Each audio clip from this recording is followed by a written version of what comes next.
Hey, it's Drybear, back again with my latest Diablo 4 Necromancer build guide. We're nearing the end of our Necromancer deep exploration, going through all of the mechanics in the kit, making all of the mechanics work in a build of its own. And this time we've been working on the damage over time, the Shadow Blight aspect of Necromancer. Now what I love about the dot builds for Necromancer is they're so much fun to just spread dots everywhere I watch enemies die, but they have one major flaw in their gameplay that I would like to fix. And that is the dot builds suck at single target. For the most part, compared to most normal casting builds, killing a boss or an elite that has high HP becomes a bit of a chore because the single target damage is kind of weak. So this week on the stream, we've been workshopping ways to make that better, and we're coming out of the lab with my latest build, the Plaguerot Necromancer. But first, you should come hang out with me on my live stream. I'm live every single day on twitch.tv/Drybear. If you don't come hang out with me in the community, the next time you hear a rare legendary drop sound, you're gonna get excited and walk over to the corpse, only to realize that it was just an angel breath. All right, let's get into the build. So the core of this started with some of the basic mechanics you see in some of the popular builds out there right now, utilizing things like Explosive Mist, Shadow Blight, and a lot of the shadow bonus damage through Terror and Gloom. And you can actually get some pretty insane dot damage with some decent single target. But for the most part, if you're running the popular builds like Infinimist or Explosive Mist or things like that that use those shadow rot kind of ideas, most of the time, the hard part that draws me away from these builds is actually just the single target damage being weak. It's too hard to kill single target and it becomes a bit of a chore. So what I've done is worked pretty hard in the lab to try and solve this problem by adding a large amount of single target damage while keeping the same damage over time playstyle. And we do this by, instead of focusing on blighted aspect and shadow damage, we ramp up aspect of the decay and get the burst damage of Shadow Blight to be as big as we possibly can while still doing damage over time. Now down below in the description, I have the full build built out on d4builds.gg, including gear, stats, Book of the Dead, abilities, gems, skill tree, and Paragon. And of course, this is a Drybear build, which means that it comes with a Drybear one sheet. This one sheet has all of the legendary aspects that you need in this build, the stat priorities for each individual slot, the Paragon glyphs that you want, the alternate aspect options if you want to start experimenting with it, all of the gems, the best elixirs to use, the best incenses to use, and sigil affixes to avoid when you're doing nightmare pushing. As well as in the bottom right, you can see notes. It has a rotation and priority on how to play the build, as well as how to modify the build for high nightmare pushing or for modify it for fast and easy farming. And it's also important to note that all the footage you see is with a poorly optimized build. This is done through a lot of experimentation, re-imprinting, redoing paragons, redoing skills, spending billions of gold just trying to experiment and see what works. And rather than trying to get the stats just perfect, I work until I know that the build is solid. And then if you want to take it further and optimize it perfectly with the stats that I have on my one sheet, then you can do things like that. I mean, this is doing Nightmare 85 to 90 without, I have no vulnerable on my ring. I'm missing stats on my main weapon. There's all kinds of things. I don't even have attack speed with a two-handed build on my gloves. There's tons of stuff missing here that would make the build a lot better, but I would consider this feature complete. The build works, everything works really well, and it feels good to play. Like most shadow builds, we do rely on things like Blighted to stack up bonus damage, and we are using Decrepify to reset our cooldown, Corpse Explosion to spawn blighted corpses, and then we want as much shadow damage as possible. But what's different about this build is rather than relying on the big blighted aspect, we actually put on a two-handed scythe, which is our highest possible base damage, weapon damage that scales the scaling base of our abilities, including the Shadow Blight passive. And then we also put on aspect of decay on our weapon, which means that every time Shadow Blight deals damage, it stacks up the next damage of the Shadow Blight to get higher and higher. And in most keys, this is an 87 that you see on screen, now an 85. I'm critting for about 2 to 3 million, and this is poorly optimized, missing a bunch of vulnerable damage. So you could very easily get your Shadow Blight to start critting for 4 million or more every single tick. And the more shadow damage you put out, the more you trigger that burst damage, the more it kills the single target. And of course, for farming and for clearing large packs, you still have an insane amount of damage over time to very easily wipe out hordes of enemies. It's a very balanced experience, and I think it does solve the problem of having a poor single target on a pure dot build that you may have already seen before. So what we're looking at is the second half of the Shadow Blight key passive, which every 10th time an enemy receives shadow damage from you or your minions while they are affected by Shadow Blight, they take an additional burst of damage that will burn them down and do lots of damage on top of that. So we're trying to maximize our damage over time by getting all of these major scalars here for shadow damage and getting as much shadow damage as we possibly can. But primarily, we're getting as many sources of shadow damage to be able to proc that second half in big numbers and clear out single target while still dotting up targets. You can definitely make some modifications to this if you want. I love running Blood Wave with the shadow because it means that you have a knockback. The cool thing about having a knockback in general is that any enemy that charges towards you, the boars in the wildlife mob set, the corpse fiends in the undead mob set, revenants, maguses, any of those mobs that run towards you, if they get knocked back, it will interrupt their charge and stop them in their tracks. It's one of the few CCs besides stun that actually does this, and so you can actually sit at a safe distance, pull mobs in, do your damage, and when something rushes you, throw out the blood wave, boom, you'll knock them back, they'll get right back into it. And we're also running ultimate shadow so that when they get hit by this, you can see my ultimate shadow is almost min value. It's not even the best that it can be. You'll be able to do a bunch of extra shadow damage on top of that. Let's start with the skill build and go over how the skills are set up, and then we'll go through gear and stats, and then Paragon and talk about the gameplay and play style so that we can kind of get this all figured out. So if our goal is to maximize the every 10th tick, we get a burst of shadow damage while doing as much dot damage as possible, then we want multiple sources of shadow damage ticking in all directions. We're going to pick up Reap here, but we're not going to put it on our bar because we don't really need it. The only thing that we need to be casting is all of our utility abilities, and then, of course, Corpse Explosion to spawn in as many Blighted Fields as possible to do that. We come down here and we get 1 point in Blight. You can see that my item contribution is 4, my point spent is 1, and then we get the slow as well as the damage amp for enemies inside of Blight.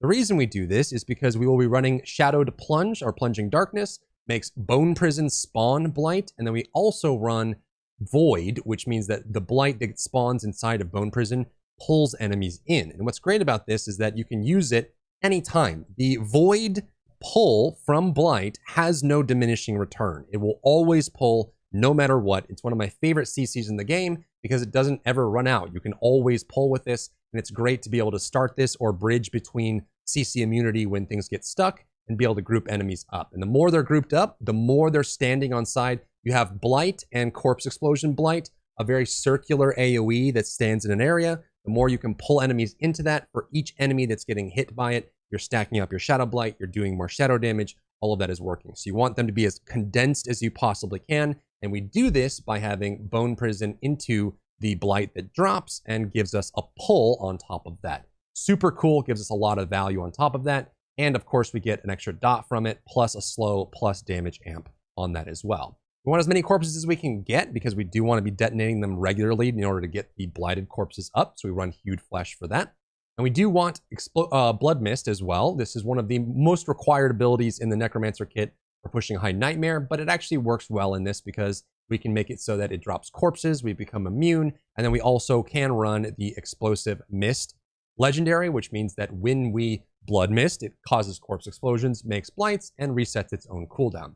This is not like the true Explosive Mist build where we're trying to be in Blood Mist all the time. It's in a more offensive build with more active uptime of killing the targets, which is what I was really going for with all of this as well. Then we're going to come down here and we're going to get Bone Prison. We love Bone Prison for spawning the Blight for free. It also gives us Essence if we ever need to.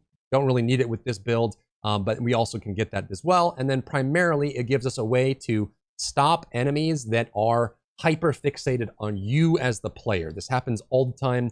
Werewolves, abominations, spiders. There's mob sets that are programmed to hunt you regardless of what's on screen, and they do it aggressively. And if they become CC immune, you can't stop them, but if you put them inside of a Bone Prison, you can stop them. There's also things like in Blind Burrows, the Brood Guard boss. If you put her inside of a Bone Prison, she won't go anywhere. She'll stay there and wiggle around, and you can easily burst her down. So Bone Prison has a lot of good benefits there as well. Then, of course, we want to get Corpse Explosion. This is how we spawn our Blight. We only need to get 1 point into it because we're not looking at the explosion damage itself, and it won't scale the Blight that comes out of it either. It's just based off base damage. So we get 1 point in Corpse Explosion, we get the radius increase, and then we get the Blighted Corpse Explosion. This is another source of immense amounts of damage over time for us. Super, super good. And then with this, because we're detonating corpses all the time, we do want to pick up Fueled by Death for the extra damage that comes from that.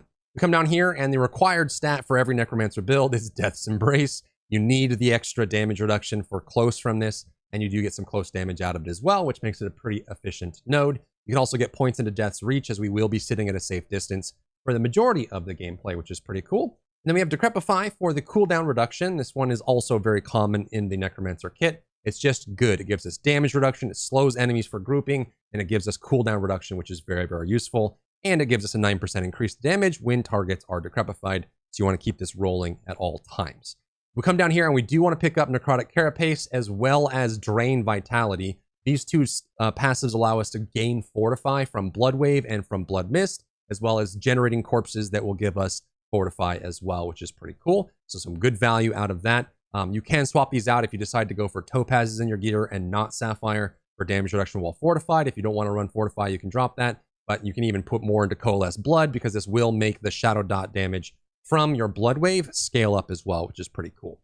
Then we're going to run Corpse Tendril because it's a very easy way to get vulnerable, but primarily because we want the benefits of Grasping Veins, one of the best legendaries in the Necromancer kit. You get crit chance and crit damage, and this makes your big Shadow Blights crit for huge amounts of damage and start clearing out enemies very easily. We do want all of the shadow passives here. The Crippling Darkness is super nice for getting bonus damage. If you run with stun damage on weapon or on rings, you may want to put higher points into Crippling Darkness, but Gloom is great for damage scaling as well as Terror for damage scaling as well.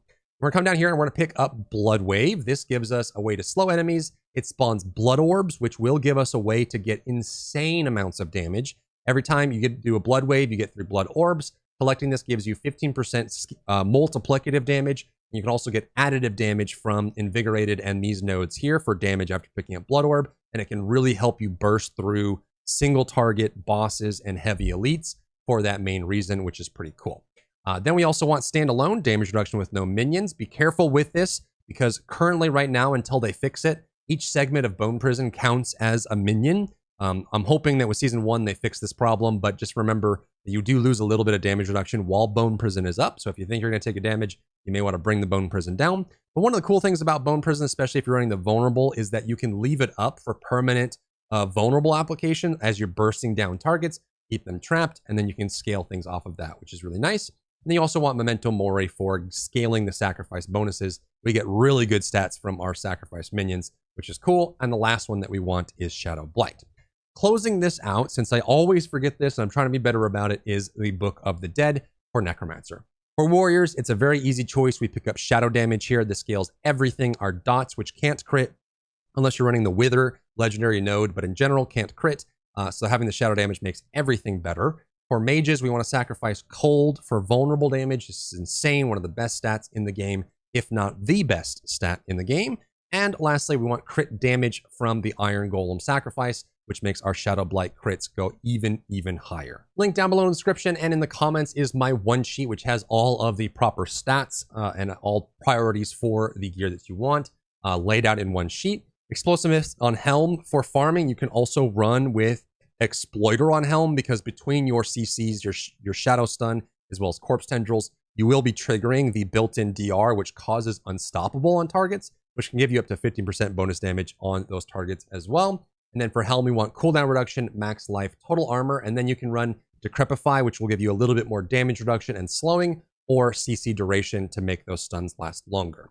For chest, we want Protector. You can actually, for High Nightmare, swap out Shielding Storm for Bone, Shielding Storm for Protector on chest, and then Bone Storm for Blood Wave. This one is a little bit less useful for farming, but it is safer. I just didn't want to use it because it's in every Necro build. I wanted to bring you guys something different. So if you wanted to be a little more survivable, you can run Shielding Storm with Bone Storm. Still works with Ultimate Shadow, but it's a little bit worse for farming. I think Blood Wave is way better for farming. By the way, you can run a one-hander wand and an offhand focus with the Tidal aspect. What's great about the Tidal aspect is it makes 3 Blood Waves come out. They all apply a separate stack of dot. They all apply a different ground AoE that stacks up as well. And they all drop 3 Blood Orbs on top of that. So Tidal is super good here.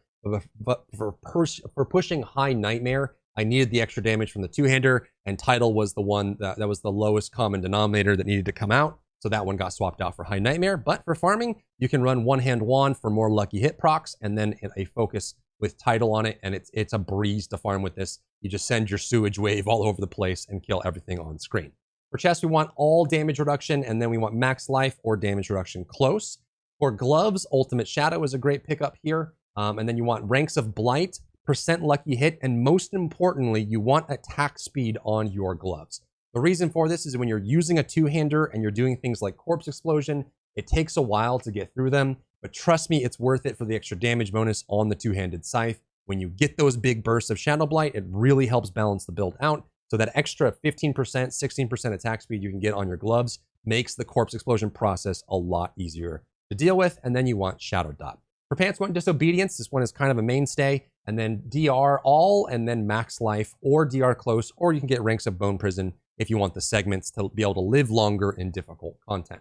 For boots, we want Void to suck in targets from the Blight. Damage reduction injured is a great pickup. Movement speed, dodge chance, and then you can either get dodge chance against distant targets, which will keep you alive against corpse bows or crossbows or little porcupines, or you can get ranks of Corpse Tendril to get the cooldown on that to come down a little bit.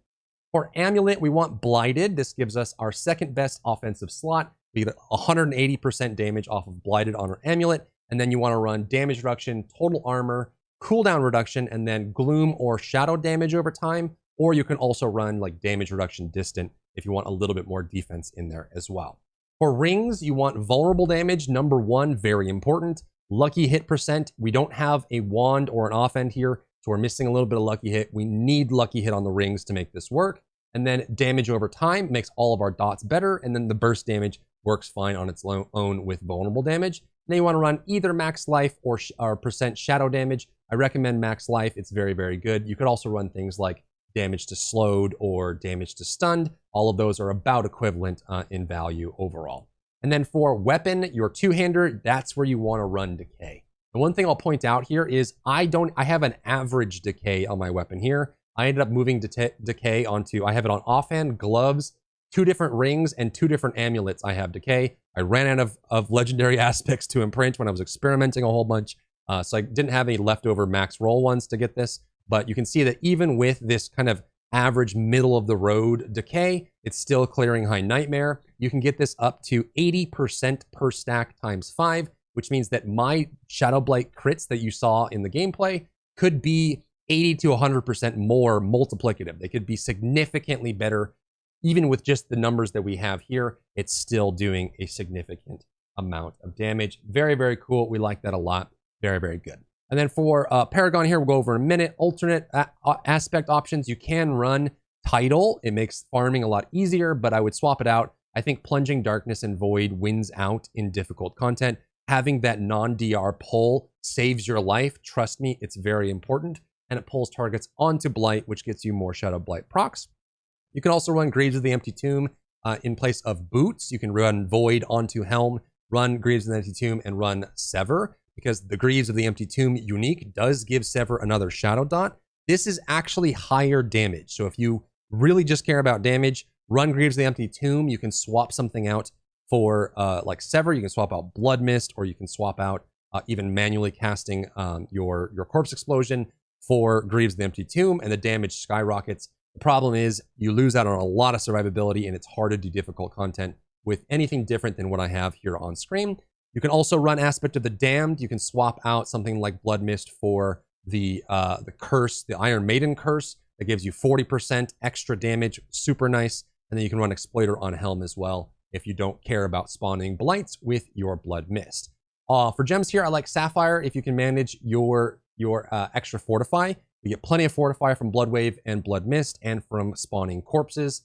Super nice, it gets us up there, but if you want to run a Topaz variant, you certainly could. I like running Amethyst on this because the burst damage is enough on its own. I like having the damage over time going up, but if you wanted to, you could run Sapphire or Emerald for extra crit damage in your Scythe as well. And then Skull is kind of the standard here for jewelry. Armor is super nice. For elixirs, Lucky Hit is very nice. The Combatant Fortune elixir is one of the best for this because we need the Lucky Hit since we're not running a wand or a focus. Crit chance is nice, and crit damage is also nice. Incense, we want survivability, armor, max life, and then for bad sigil affixes, we want to avoid shadow resist. shadow dot resist, resource burn, or CC resist. Some mobs on High Nightmare, if they can't be CC'd, become way too difficult to deal with, and so the CC resist is actually a bit of a problem for this build. Lastly, for rotation, maintain your Decrepify, that's your highest priority. Cast Corpse Explosion, so you always have Blighted Corpse Explosion active. The reason for this is you want Shadow Blight to be ticking, you want Disobedience to be stacking up, and you want to be able to be spawning corpses constantly through your lucky hit. Very important. Start with Bone Prison, put it down, it'll pull enemies into it and spawn Blight. Start spawning Blighted CEs in that area as well, and you'll start stacking up the Shadow Blight. Then cast Corpse Explosion 2 or 3 times before they, they start moving again after the pull from the Blight inside the Bone Prison. And once they start moving again, Corpse Tendril, it'll pull them all in. It'll proc Grasping Veins. Grasping Veins goes active right about the time, if you're fast enough, that you are getting your max Shadow Blight to start proccing, getting those big crits. And you cast Blood Wave if any enemies get close to you to push them back and slow them. Spawn the Blood Orbs, collect the Blood Orbs for damage, and also try to hit as many enemies with the Blood Wave that you possibly can. And the rest of the time, you're just spamming Corpse Explosion. The reason I don't have other abilities in here besides Corpse Explosion is because with a two-hander, you kind of need to be spending all of your time casting Corpse Explosion on the regular to get enough Blights up to spawn to trigger your Shadow Blight. So make sure you're doing that and keeping up with it. And we already talked about how to swap for High Nightmare and for farming. Next, let's talk about Paragon. This one I went through a bunch of different iterations to try and get this as accurate as I possibly could. The glyphs we want to run are going to be control. We're actually going to miss a little bit of control value here by pulling some of the points out to move them into something a little bit more high value. But control is great because enemies are always slowed, and we stun with Corpse Tendril and our shadow damage, which means we get bonus value out of control. Super nice. One of the best spots for this is the starting board, which has 12 intelligence nodes on it. Or 12 total. The only thing that's better than that is Flesh Eater with 13. This is one of the best spots for control. We're also going to run with the Abyssal because if we run it on the Wither node or the Wither board, we can get shadow damage out of it, which is huge. Scales all of our shadow damage up, and we can also get 10% magic damage, which is all shadow anyways. So we get bonus out of putting the Abyssal glyph here. We also love running Scourge. It gives us bonus damage to targets that are dotted. Everyone's always going to be dotted. And then we also get shadow damage over time, scaling 107% out of this. Super nice, very big bonus there. Inside of the Scent of Death node board, we want to get darkness, more damage reduction. This is always maxed out because we're doing shadow damage. And then we also get 107% shadow damage from this as well. And then the last one is, of course, Exploit. We're going to put this into the Flesh Eater board. This is actually the second best spot. Bone Graft and the Bloodbath boards are one node better than this. So you would get 38% vulnerable damage instead of 34. However, it was just too hard to get those boards in here, and we do need Flesh Eater for the bonus damage. So we're going to sacrifice 4% vulnerable damage here just so we can keep the boards clean and get them scaled up as there as well. We actually do like running Wither here. You can experiment with running without Wither. Wither is essentially a way for your shadow dots to crit. They have a chance to deal bonus damage each time they deal damage, which is essentially a crit chance and a crit damage bonus. It does work since you're doing lots of dots, but you can swap this out for other options depending on what build and variation you go for. Getting damage after Blood Orb is nice, especially if you're running with the tidal aspect. I swap in a wand, and then I swap in a focus as well that has decay on it for farming, and then I can run with tidal as well. And having 3 tidal waves go forward, the sewage waves that do the dot, plus 9 blood orbs, plus 3 areas on the ground that are blighted, the little chocolate wafer. It's so good. It does so much damage, lots of knockbacks. You have a lot of control over the enemy minions as well. So we love having that pickup. We're going to be looking for primarily int and of course willpower to scale it up if you're running Wither. You can also run with Dex for the crit chance as well. And then we want all damage reduction that we can find in the Paragon board, as well as much shadow damage over time, shadow damage to enemies, damage to enemies affected by shadow damage, and shadow dots. All of these are super, super good. We do need Scent of Death for damage reduction. We need Flesh Eater for bonus damage. And then we want to find as much critical strike damage that we possibly can. Inside of the Scent of Death board, there's a bunch of crit damage here that's very efficient, very easy to pick up. And it makes our Shadow Blight do a bunch more damage as well. So you'll find the Paragon tree built down below in the description on the D4 builds setup. And that's the build. Let's just run over some basic tips and tricks. Make sure you're putting your Decrepify on the targets. You also want to be pretty aggressive with this. You don't want to be too passive because you need to have those blights going. And remember, because we're running a two-hander, our speed at detonating corpses is quite slow. Even with attack speed, you can see I don't even have attack speed on this build. It could be faster. You want to be running that as well because you want to be kind of keeping that dot damage going up, which stacks your disobedience and gives you bonus damage and procs your Shadow Blight as well. Use your Blood Wave, hopefully on targets that are vulnerable. And when you have the Blighted passive stacked up and ready, even Flesh Eater, you want that as well. Use Corpse Tendril to bring targets in, and then try to get your biggest value, like when your Shadow Blight is stacked up to the highest, when you have your biggest amount of damage buffs, use Corpse Tendril at that moment, because that's when your big numbers are going to come out when you get Grasping Veins. Bone Prison is your best friend. It pulls targets in, it spawns a Blight. Do not underestimate the damage value of Blight, especially when you have +4 Blight on your gloves, which means that your Blight is 5 out of 5.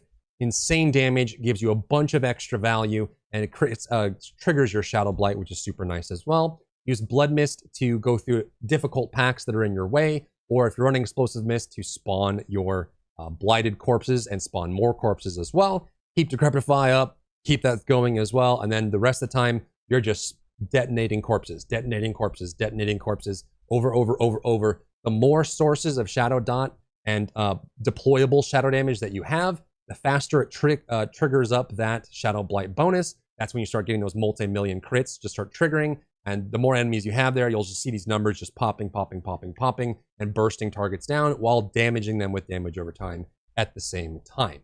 Other than that, that's the build. It's very fun. It's very strong. This and the Sever build both shocked me with how good they can be. I've heard different opinions on Shadow in general, but overall, I would put both of these builds very high up. They're incredibly powerful and lots of fun to play. So if you got value from the video, leave a like down below, leave a comment for the algorithm so this video gets seen by more people, and jump by my live stream. I'd be happy to chat with you there. If you enjoyed yourself today, leave a like down below. You can support me and my work on Patreon and view Patreon exclusive content, link in the description. Thank you so much for tuning in, and I'll see you in the next one.